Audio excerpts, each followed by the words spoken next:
इस आदमी को शायद मालूम नहीं था कि महिमा उनके प्राइवेट मोमेंट रिकॉर्ड कर रही है। सर एक और वीडियो है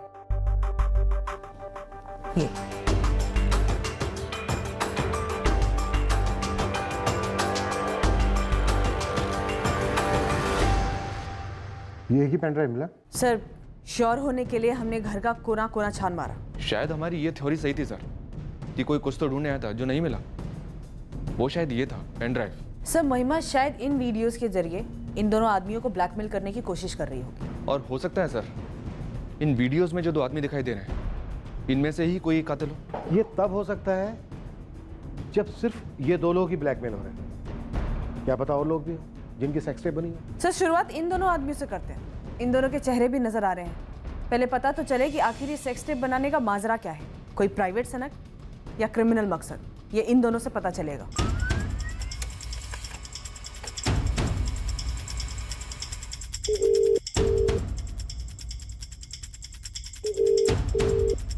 नमस्कार परमार साहब। नमस्ते घनश्याम, क्या हालचाल? बस परमार साहब लगे हैं महिमा बिस्ती केस में। मिला कोई? 2 बंदे तो भरे हैं इस केस में। अब देखते हैं कब हाथ लगते हैं। हेलो जी हाँ, अविनाश पुनिया बोल रहा हूँ जी। हाँ, मैं ही उस होटल का ओनर हूँ।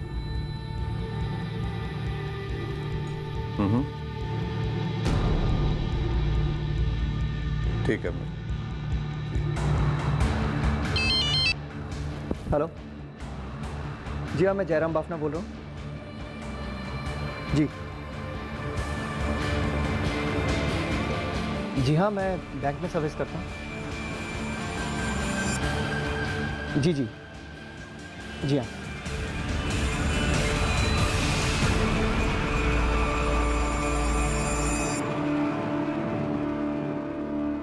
जी हाँ, ये मैं ही हूँ। आपके बारे में पता लगाने में हमें ज्यादा वक्त नहीं लगा जयराम बाफना। जानता था, बिल्कुल जानता था। बल्कि महिमा की मौत के बारे में मैंने पेपर में भी पढ़ा था। मौत नहीं, मर्डर। कहाँ मिले थे महिमा से? अपने होटल के रेस्टोरेंट में मिला था मैं पहली बार महिमा से। महिमा बिस्ती का हमारे बैंक में अकाउंट था सर, इसलिए जानता था उसे। ये भी जानते थे ना कि महिमा का मर्डर हो चुका है 5 दिन पहले? जी पढ़ा था।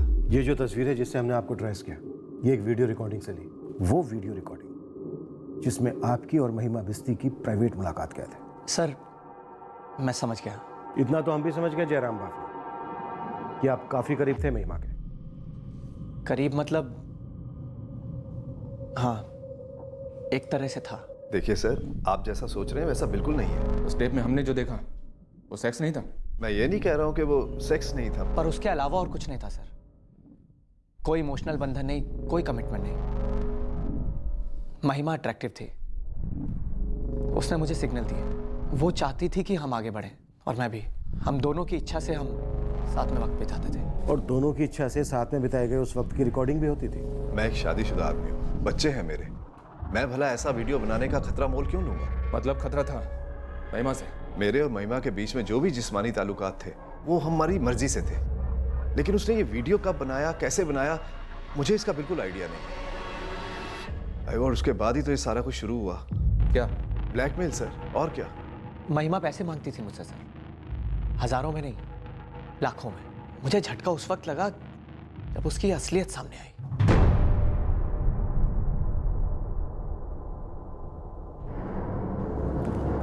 महिमा, ये सरासर नाइंसाफी है महिमा। मैंने कब कहा मैं इंसाफ की पुजारन हूँ? महिमा, ऐसा वीडियो बनाना सिर्फ मेरे लिए नहीं, तुम्हारे लिए भी बहुत खतरनाक है। कहीं ये वीडियो ऑनलाइन चला गया, वायरल हो गया तो हम दोनों को बराबर का नुकसान हो जाएगा। मैं अपना देख लूंगी, तुम अपनी फिक्र करो। वैसे तुम्हारा नुकसान कम हो सकता है, गायब भी हो सकता है, और वो भी सस्ते में। सस्ते में? महिमा ये क्या है? मजाक कर रही हो ना? 3 लाख कॉस्ट है, गलती गलती रहेगी, गले का फंदा नहीं बनेगी। 3 लाख क्या महिमा? 3? तुम मुझे ब्लैकमेल कर रही हो? अविनाश, इसे ब्लैकमेल मत कहो। तुम सोचो तुम मुझे कोई गिफ्ट दे रहे हो, और वैसे भी 3 लाख रुपए तुम्हारे लिए क्या है? तुम्हारे हाथों कम है ना?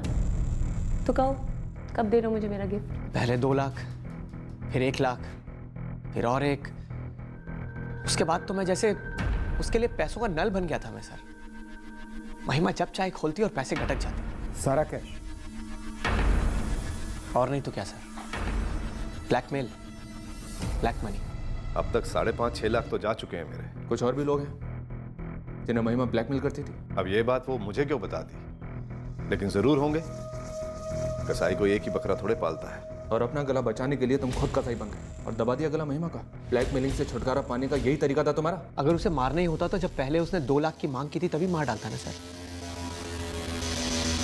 जब महिमा के साथ ये रिश्ता शुरू हुआ था तब मैंने सपने में भी नहीं सोचा था कि कोई सौदा शुरू हो रहा है। मैं उसे किसी कॉलगर्ल की तरह इस्तेमाल नहीं कर रहा था सर।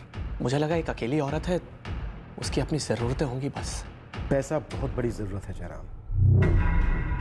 मुझसे बेहतर और कौन जान सकता है सर। एक तो बैंक में काम करता हूँ, ऊपर से खुद को कंगाल होते देखा है मैंने, फिर भी मैंने महिमा को नहीं मारा है सर। जी नहीं, मैं किसी कैब ड्राइवर निकुंज को नहीं जानता। मैं महिमा के घर खुद जाता था पैसे लेकर और उसके हाथ में देता था कैश।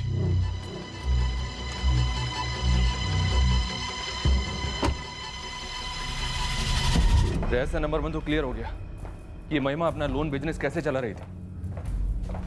अविनाश पुनिया और जयराम बाफना, ये लोग खुद से तो सामने आए नहीं शिकायत लेकर, सब कुछ जानकर भी चुपचाप बैठे थे। हमने ढूंढ निकाला। हो सकता है और भी लोग हों जिनके वीडियोस बने हों। अविनाश और जयराम के पीछे आदमी लगाता हूँ।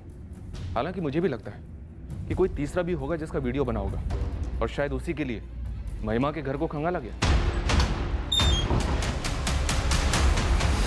जो आदमी अपना वीडियो खोज रहा होगा उसे अपना वीडियो मिला होगा सर, लेकिन उसने इस वीडियो को पीछे छोड़ दिया। इसका मतलब सर उस आदमी ने वो सारे वीडियोस वहां बैठकर देखे भी होंगे। लगता है हमें और गहराई में जाना होगा, पता करना होगा कि महिमा और कितने लोगों को ब्लैकमेल कर रही थी और कब से। कोई तो होगा जो महिमा की इन करतूतों से वाकिफ हो। और ताज्जुब की बात तो ये है कि महिमा ने इतने लोगों को लोन दे रखा था, लेकिन उनमें से आज तक कभी भी किसी ने भी महिमा से ये सवाल तक नहीं किया कि वो इतने पैसों का इंतजाम करती कहाँ से, वो भी कैश। सर गणेश खबरी का फोन आया था। उसे कैब ड्राइवर निकुंज राणा के पीछे लगाया था। निकुंज झूठ बोल रहा है ना? लगता तो ऐसे ही है सर। इस निकुंज के लिए महिमा सिर्फ एक पैसेंजर नहीं थी। गणेश ने बाकी के भी कैब ड्राइवर से बात की। सबका यही कहना है कि कुछ समय पहले वो ऐसे पी पाकर डींगे हाँक रहा था कि उसका किसी लेडी पैसेंजर के साथ चक्कर चल रहा है। मेरा काम था गाड़ी चलाना, किराया लेना, यही डायलॉग मारा था ना तूने? तो तेरे इस काम के बीच में काम अग्नि कहाँ से भड़क उठी निकुंज राणा? और ब्लैकमेल? ब्लैकमेल कोई काम नहीं, गुनाह है। देखिए, मैं मानता हूँ मेरा और महिमा मैडम का सिर्फ ड्राइवर और सवारी का रिश्ता नहीं था, लेकिन साहब ये ब्लैकमेल इससे मेरा कोई लेना देना नहीं है। ब्लैकमेल पर बाद में आते हैं। तू पहले अपनी लव स्टोरी सुना। साहब लव स्टोरी तो कोई थी नहीं। जो आपने कहा बिल्कुल सही है, काम अग्नि थी, दोनों तरफ भड़कती तब मिलते हैं।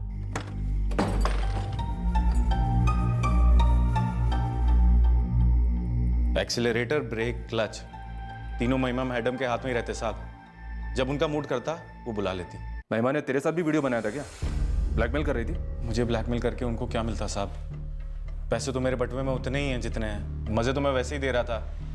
वीडियो लीक होता तो बदनामी उनकी होती, मेरी नहीं। तू अब भी सच नहीं बोल रहा है। तू 30 नवंबर की रात को महिमा के घर गया था। अब तो ये बोल कि महिमा को तूने अपने किसी मकसद के लिए मार डाला या फिर किसी और के लिए? साहब नहीं साहब, मैं उस रात अपने घर ही पे था साहब। उस रात मैडम ने मुझे फोन करके नहीं बुलाया था साहब। तो फिर कौन गया था बोलना? ये गया था या ये गया था या ये दोनों गए थे? अबे तू इतनी बार महिमा के घर गया है, इनको तो पहचानता ही होगा ना? साहब मैं इनको नहीं जानता, मैं सच कह रहा हूँ साहब। मैंने एक बार झूठ बोला था कि मैं मैडम को यहाँ वहाँ ड्रॉप करता था, जबकि वो मुझे फोन करके घर बुलाती थी। बस एक बार कोई हमसे झूठ बोले ना, बस उसके बाद हम उसके हर सच को भी झूठ की तराजू पर तोलते हैं। आखिरी मौका है तेरे पास। अगर तूने सब कुछ सच सच नहीं बोला तो चार्जशीट तेरे नाम की बनेगी और तेरे नाम पर ही बनती। साहब मैं बेगुनाह हूं साहब। मैंने महिमा जी को नहीं मारा है साहब।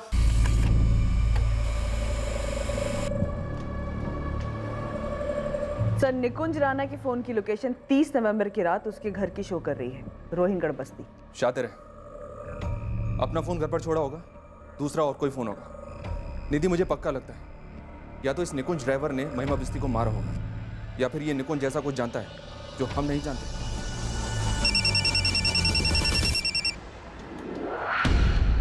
नमस्ते परमार जी।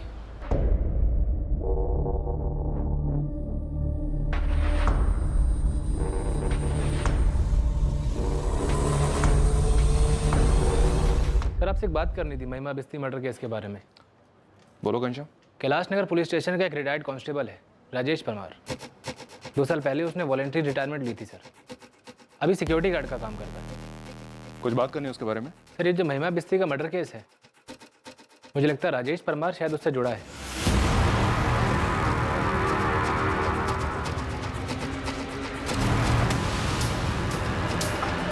निकुंज राणा के फोन रिकॉर्ड में राजेश परमार का नंबर बार बार फीचर होता है। पक्का दोनों में जान पहचान है। सर पहले मुझे अजीब नहीं लगा, लेकिन अब सोच रहा हूँ कि इन्वेस्टिगेशन शुरू होने के दूसरे दिन से ही राजेश परमार मुझे लगातार फ़ोन करता रहा है केस के बारे में जानने के लिए। और घनश्याम क्या हाल है? बढ़िया सर जी, आप कैसे हैं? कैसे याद किया? बस भाई अखबार में पढ़ रहा था वो महिमा बिस्ती मर्डर केस के बारे में। तुम्हारे थाने में ही होगा ना केस? जी परमार साहब, अभी तो तहकीकात शुरू हुई है पर कोई लीड हाथ नहीं लगी है। सर तब मुझे अजीब नहीं लगा क्योंकि मैं उनको जानता हूँ। लगा शायद ऐसी बातों बातों में पूछ लिया होगा। फिर जब मैंने गणेश खबरी को निकुंज के पीछे लगाया, उसने बताया कि राजेश परमार निकुंज से काफ़ी मिलता रहा है। और फिर हमने जब निकुंज को पूछताछ के लिए उठाया, उसके साथ साथ राजेश परमार के भी मुझे लगातार फ़ोन पे फ़ोन आते रहे। सर तब मैं सोचने लगा कि राजेश परमार महिमा मर्डर केस में इतनी दिलचस्पी क्यों ले रहा है। सर ये निकुंज ज़रूर सब जानता है। शायद महिमा का ब्लैकमेल हो रहा विक्टिम निकुंज को जानता होगा और उसने महिमा की सुपारी निकुंज को दे दी होगी। फिर निकुंज ने राजेश परमार को अपने साथ मिला लिया होगा। पुलिस कांस्टेबल था राजेश, इसलिए फॉरेंसिक को क्राइम सीन से कातिल का एक भी फिंगरप्रिंट नहीं मिला सर। राजेश परमार को पता नहीं चलना चाहिए कि हमारी रडार में। पहले इस निकुंज राणा को तोड़ते हैं। निकुंज, लॉकर, कबर्ड, महिमा के घर की हर चीज से उंगलियों के निशान मिटा दिए गए थे। और ये कैसे हुआ हमें पता है। उन मिटे हुए निशानों ने कातिल पर उंगली उठा दी है। हीरो, कातिल हमें मिल गया है। कत्ल का पूरा चिट्ठा हमारे सामने खुल गया है। 30 नवंबर की रात को तू महिमा के घर गया था।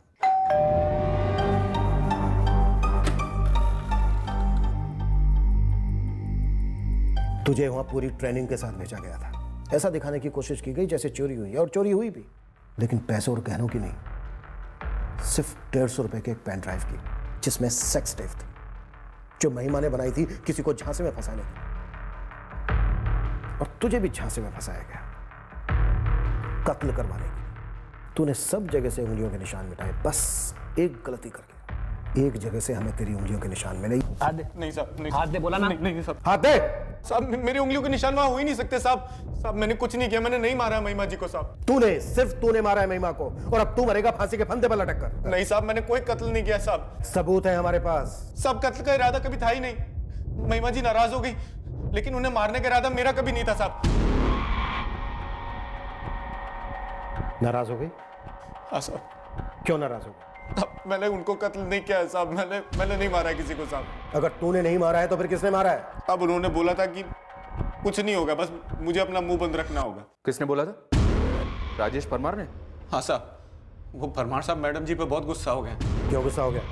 साहब वो मैं परमार साहब को मैडम जी के घर लेके गया था। मैं परमार साहब को तब से जानता हूँ जब से वो कांस्टेबल थे। मैंने बताया उन्हें कि मैं कितने मज़े ले रहा हूँ, तो उन्होंने बोला उन्हें भी महिमा जी से मिलना है, देखना है।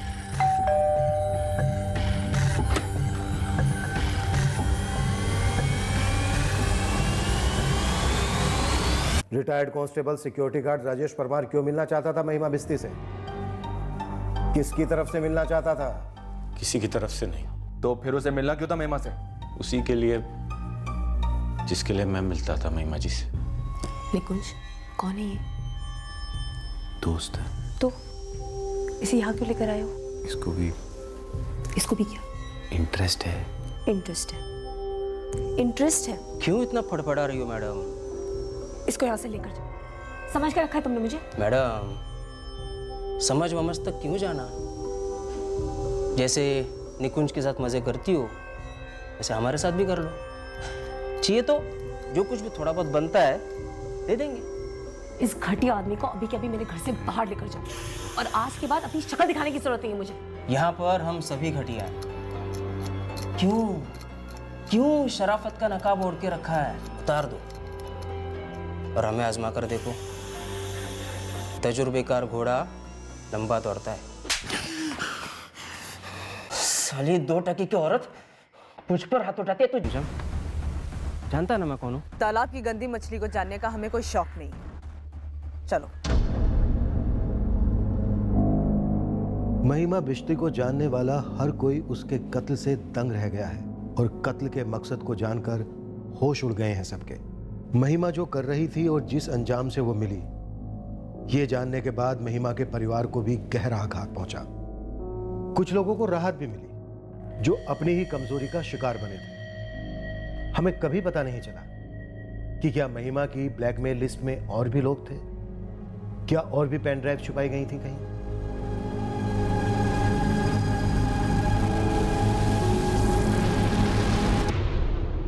हम किसी के प्यार और जिस्मानी रिश्तों के फैसलों पर कोई आलोचना नहीं करना चाहते, लेकिन अगर ये फैसले ब्लैकमेल जैसे जुर्म को जन्म देते हैं तो ये बात केवल निजी नैतिकता तक सीमित नहीं रहती। वो जुर्म है। दो बालिकों के बीच पूरी सहमति से बिताए गए करीबी पल केवल उन्हीं के होते हैं। उन्हें चुपके से रिकॉर्ड कर किसी को बदनामी की धमकी देना, उस पल को हथियार बनाकर पैसे ऐंठना या कुछ और करवाना, यह एक संगीन जुर्म है।